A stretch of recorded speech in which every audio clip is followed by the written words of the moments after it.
Nilinaw ng ABS-CBN na wala itong planong bilhin ng All TV ang free-to-air channel na pagmamay-ari ng Advanced Media Broadcasting System na pinamumunuan ng pamilya ng negosyante at politikong si Manny Villar.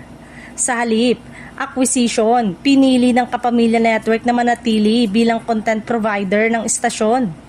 Ibig sabihin, magpapatuloy ang pag-ere ng ilan sa mga kilalang programa ng ABS-CBN sa All TV habang nananatiling magkahiwalay ang pamamahala at pagmamay-ari ng dalawang kumpanya.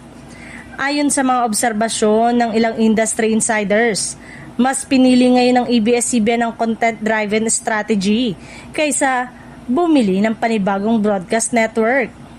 Sa kasalukuyang digital era ng television, mas lumalaki na rin ang papel ng online platform, streaming services at digital distribution kumpara sa tradisyonal na free-to-air broadcasting. Sa ganitong setup, napapakinabangan ng ABS-CBN ang malakas nitong sales capability at digital viewership sa iba't ibang platform tulad ng online streaming, social media at international distribution.